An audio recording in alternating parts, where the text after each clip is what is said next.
At 8:47 p.m., my phone rang. And before I could even say hello, all I heard was ragged breathing mixed with sobs. So violent, it sounded like someone trying not to drown.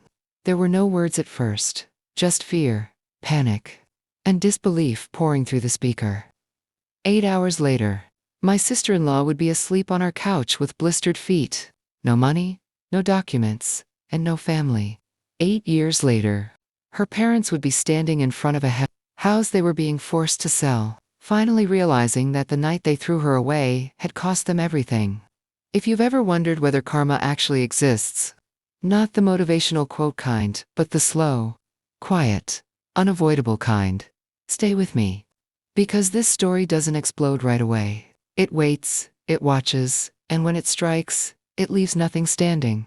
My sister-in-law was 18 years old when her parents decided she no longer deserved a home. She wasn't rebellious, or reckless, or dramatic. She was the kind of kid who followed rules, worked weekends, saved every spare dollar, and believed that, if she did everything right, love would eventually follow. She planned her future carefully.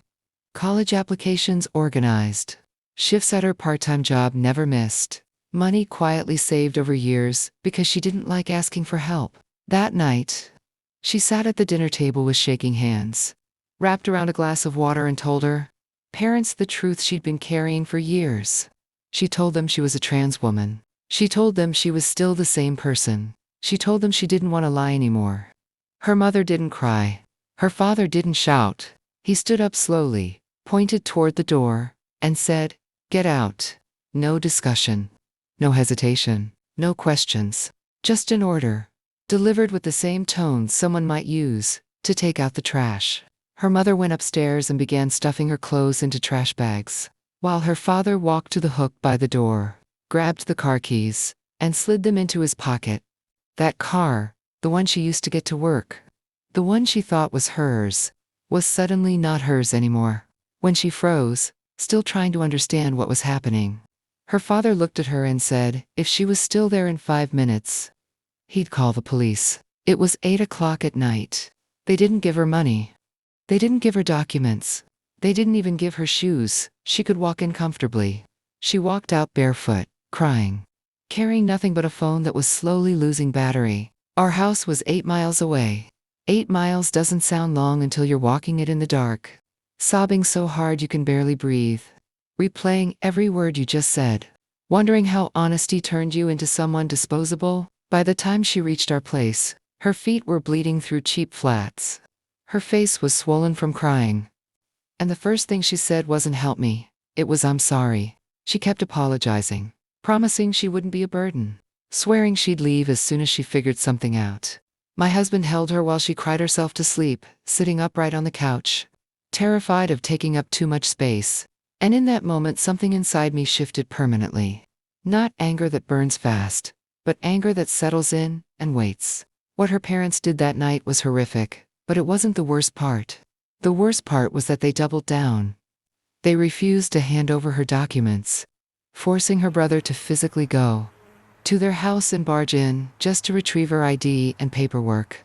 They drained a joint bank account clean, taking the $8,000 she'd saved working part-time through high school. They sold her car, the same car she relied on to survive, because it was technically in their name. This wasn't panic or confusion. This was deliberate. They weren't just kicking her out. They were trying to erase her future. That was the moment I stopped seeing them as misguided parents and started seeing them as people who deserved consequences. I didn't scream. I didn't threaten. I didn't confront them. I did something far more dangerous. I paid attention. And while they thought they'd won, while they thought they'd made an example out of her, I quietly began understanding exactly where their real power came from.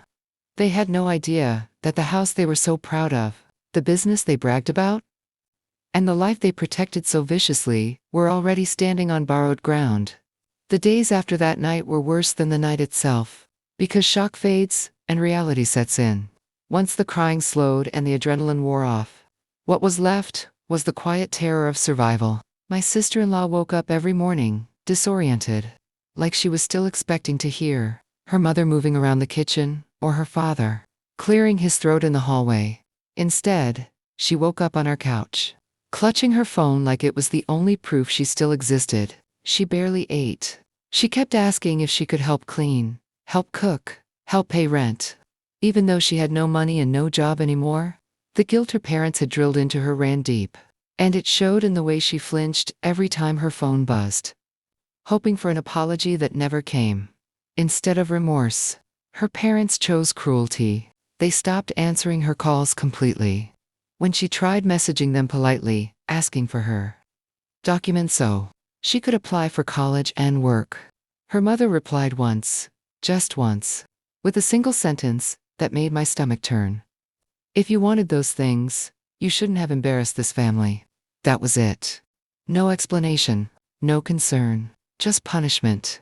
Watching her read that message broke something in me, because I realized they weren't acting out of fear or confusion.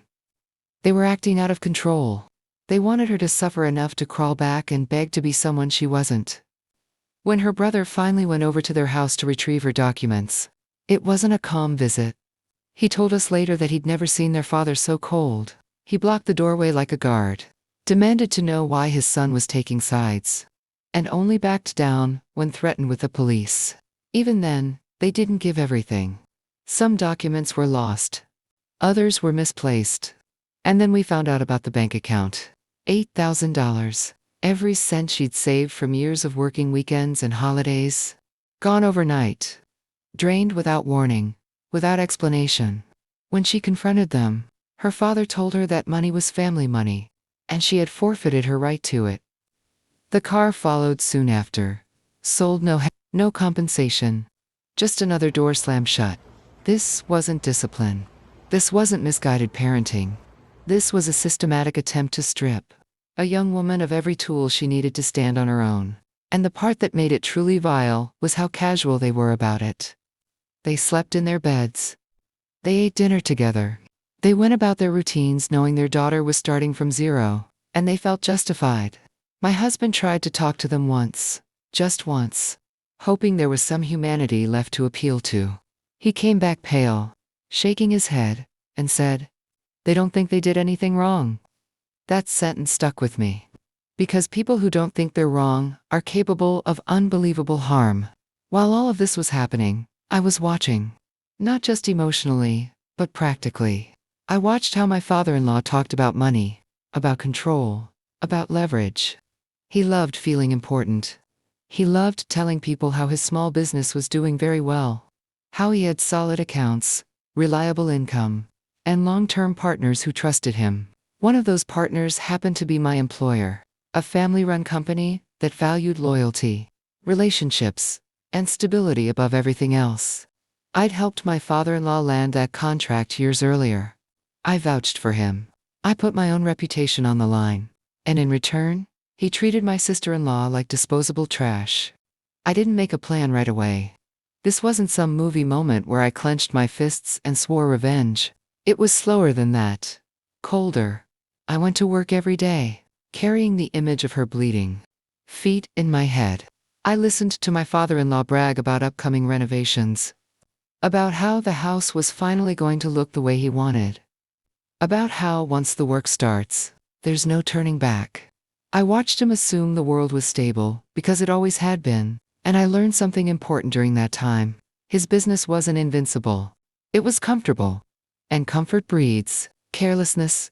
The turning point came during a casual conversation with my boss. We were talking about suppliers, rising costs, and flexibility. I mentioned, carefully, that our current supplier had recently shown questionable personal judgment.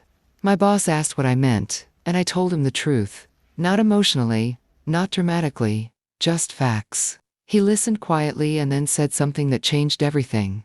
He told me that if we could find another supplier, within 5% of the current pricing, the company would be willing to switch.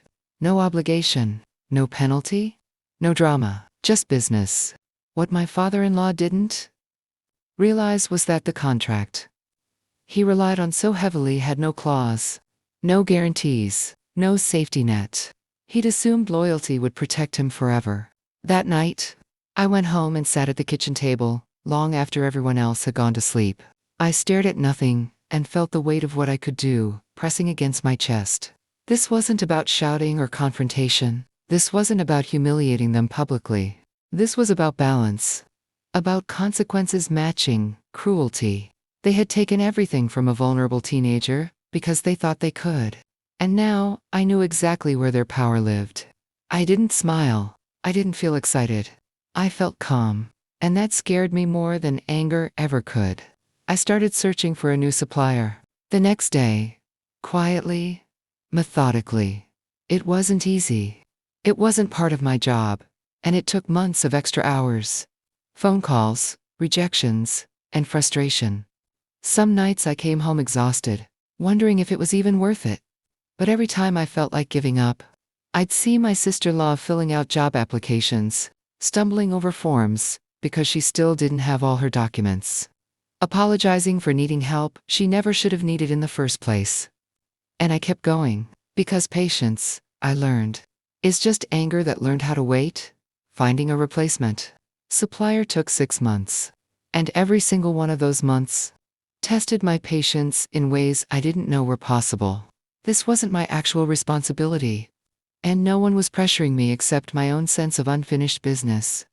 I spent lunch breaks making calls. Evenings, comparing numbers. Weekends answering emails I technically didn't have to answer. Some suppliers laughed at the pricing. Others promised the world and couldn't deliver consistency. A few were close, but not close enough. The 5% margin my boss had mentioned wasn't flexible, and I understood why. Switching suppliers isn't just about cost. It's about trust, reliability, and not burning bridges. There were nights I sat in my car after work, staring at my phone, wondering if this was all pointless. But then I'd go home and see my sister-in-law carefully folding laundry, trying to be useful in a house that wasn't hers, and the doubt would disappear. During those 6 months, my in-laws were thriving. At least, that's how it looked from the outside. My father-in-law talked constantly about business being good, about how steady contracts were the backbone of success, about how people who burned bridges always regretted it later. He said all this without a trace of irony, without any awareness that he was describing his own future. They started talking more seriously about renovating their house, a project they'd dreamed about for years. They wanted to tear down a large portion of it and rebuild, modernize, increase its value. My father-in-law bragged that once construction started, they'd finally be living in the house they deserved. I listened quietly, nodded politely, and stored every word away. When I finally found the supplier, it didn't feel triumphant. It felt like a lock clicking into place. Their pricing was just within range. Their reliability checks came back clean. My boss reviewed everything and said we'd be ready to switch as soon as I gave the word. I didn't give it not yet. Instead, I waited. A week passed, then 2, then a month. During that time, my in-laws pulled permits, hired contractors, and began demolition. Walls came down. Rooms were gutted. The house they loved was literally opened up, its value tied to the promise of a future they believed was secure. They had no idea how fragile that future actually was. I remember the exact moment I decided the timing was perfect. My father-in-law mentioned, almost casually, that construction had gone further than expected, and that backing out now would be impossible. He laughed when he said it, proud of the commitment he'd made. That night, I sent my boss a simple message. I told him we were ready. The next month, we began sourcing supplies from the new company. No announcement. No confrontation. Just a quiet change in invoices that my father-in-law didn't notice until it was too late. The impact wasn't immediate, but it was devastating. That contract had been his largest account, the one that anchored his entire operation. Losing it didn't just reduce his income. It broke his business model. Fixed costs didn't care about his feelings. Equipment payments still came due. Employees still needed wages. Suddenly, the math didn't work anymore. He scrambled, calling old contacts, offering discounts, trying to replace volume that simply didn't exist elsewhere. I heard about it secondhand, through relatives who whispered about how stressed he was, how tired he looked, how the renovation had drained more money than expected. Meanwhile, the house sat half, dust everywhere. Exposed beams, temporary walls, A property no bank wanted to touch and no buyer found attractive. Bills piled up. Contractors demanded payment. And for the first time, my in-laws were forced to confront a reality they'd never considered. They had overextended themselves, based on an assumption that loyalty was guaranteed. They tried reaching out to my husband, hinting that family should help family. He didn't even entertain the conversation. When they approached their son for money, he told them, without hesitation, to figure it out themselves, the same way his sister had been forced to. I didn't celebrate. I didn't gloat. I watched quietly as the pressure mounted. As the consequences of their own choices closed in from every direction, they weren't being punished by me. They were being crushed by their own arrogance. And the most fitting part was that the house they were so proud of, the one they believed symbolized their success, was now the very thing dragging them under. Every broken wall felt like a countdown. Every missed payment was another reminder that actions don't disappear just because you pretend they were justified. By the time they realized selling the house was their only option, it was already too late to salvage anything close to its original value. No one wants to buy a home that's half torn apart, full of unfinished promises and hidden costs. They took the first offer they could get because they had no leverage left. And as I heard the news, sitting at my kitchen table with my sister-in-law studying quietly nearby, I felt something I hadn't felt in years. Not joy, not satisfaction, relief. Because for the first time since that night, 8 miles away, the world felt balanced again. The sale of the house didn't happen quickly, and that delay was its own kind of punishment. For months, the property sat there half open to the elements. Exposed beams and unfinished walls, silently advertising desperation. Every showing ended the same way. Potential buyers would walk through carefully, asking polite questions, nodding thoughtfully, then disappear without making an offer. Contractors wanted payment up front before doing any more work. Banks refused to refinance something that no longer looked like a stable asset. My in-laws were bleeding money in slow motion, watching bills stack up while the safety net they'd always relied on evaporated beneath their feet. Stress changed them physically. My father-in-law aged in front of everyone. His confidence turned into irritation, then bitterness, then panic. My mother-in-law stopped bragging about the renovation entirely and started complaining about how unfair everything felt, how people couldn't be trusted anymore. What struck me most was how quickly their sense of moral superiority vanished when they were the ones suffering. Suddenly, family mattered again. Suddenly, forgiveness was important. They reached out to my husband first, testing the waters with casual messages that pretended nothing had happened. When that didn't work, the tone shifted. They talked about financial strain, about how hard things were, about how parents shouldn't be abandoned by their children. Not once did they mention their daughter. Not once did they apologize. It was as if she had never existed. My husband listened quietly, then told them that the door they'd slammed shut 8 years ago was still closed. When they tried the same approach with their son, he didn't hesitate. He told them, bluntly, that they'd made their choices, and now they could live with them. Hearing that, I felt something loosen in my chest, like a knot finally being untied. Eventually, desperation won. They accepted an offer far below what the house would have been worth if it had been intact, a price that barely covered debts, let alone years of emotional investment. Watching that final paperwork get signed felt surreal. This wasn't a dramatic explosion or public downfall. It was quiet, administrative, cold, the kind of ending that doesn't feel real until it's already over. They moved out with almost nothing to show. 4 decades of work, except regret and resentment. The house that had once been a symbol of control and stability was gone, sacrificed to keep a business limping forward. And even that business never fully recovered. It survived, but smaller, weaker, permanently scarred by the loss of its largest account. Throughout all of this, my sister-in-law was rebuilding her life piece by piece. She found work again. She went back to school. She slowly learned how to exist without apologizing for every breath she took. There were nights, she cried quietly, mourning the parents she wished she'd had. But those nights grew fewer over time. Healing didn't come all at once.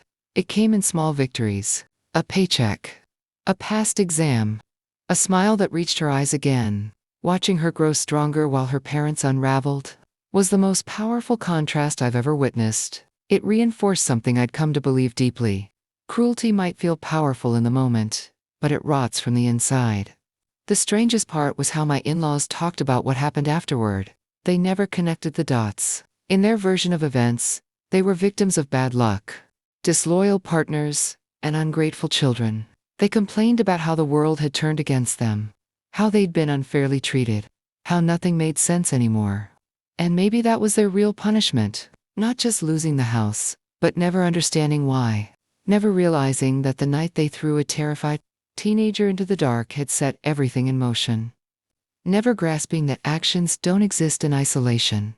That every cruelty plants a seed somewhere. 8 years later, they still haven't bought another house. I hear they're still bitter, still convinced they were wronged. But bitterness doesn't build homes. Accountability does. And while they stayed stuck in the past, my sister-in-law moved forward.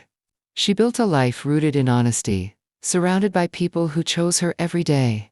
When I look at her now, confident and I know the outcome wasn't about revenge. It was about balance. About the universe quietly correcting itself in a way no argument ever could. Before I finish this story, let me ask you something. If someone took everything from a vulnerable teenager, not because they had to, but because they wanted to punish honesty, what do you think they deserve in return? A shouting match? A public argument? Or something quieter? Something that follows them home, sits with them at night, and slowly dismantles the life they were so sure could never be touched. Because what happened to my in-laws wasn't loud. It wasn't dramatic. It was patient. And that made it far more permanent. My father-in-law didn't lose his business completely. He clawed his way back, because he was competent enough to survive. But survival isn't the same as security. The business never returned to what it was. The comfort was gone. The safety net was gone. And the house, the one thing they believed, anchored their authority, never came back. 8 years later, they're still renting, still complaining, still convinced that the world betrayed them, instead of the other way around. They talk about that house the way people talk about a ghost. Something that should still be there but isn't. And every time I hear it, I think about the night their daughter walked 8 miles in the dark, barefoot, believing her life was over. What stays with me the most isn't the house or the business or even the revenge. It's the silence. The silence they gave her when she needed comfort. The silence that followed when apologies could have changed everything. And finally, the silence that settled in when consequences arrived. And there was no one left to blame but themselves. They never apologized. Not once. They never acknowledged the damage they caused. And maybe that's why they're still stuck where they are. Unable to move forward. Unable to rebuild anything meaningful. Because accountability isn't just about admitting fault. It's about making peace with the truth. And they refused to do that. Meanwhile, my sister-in-law flourished. Not instantly, not icily, but honestly. She found her footing, built independence from nothing, and learned that family isn't defined by blood, but by who shows up when it matters. She stopped apologizing for existing. She stopped shrinking herself to fit into spaces that didn't want her. Watching her grow into herself has been the real victory. The kind that doesn't fade or need validation. Her parents tried to erase her, and instead, they erased themselves from her future. If there's a lesson here, it's this. You don't always need to raise your voice to be heard. Sometimes the most powerful response is letting people experience the natural consequences of their choices. Cruelty feels strong in the moment, but it builds on unstable ground. Kindness and patience don't look impressive at first, but they endure. I didn't take their house with my hands. I didn't threaten them. I didn't break any rules. I simply stopped protecting people who didn't deserve protection. And the moment that protection was gone, everything else collapsed on its own.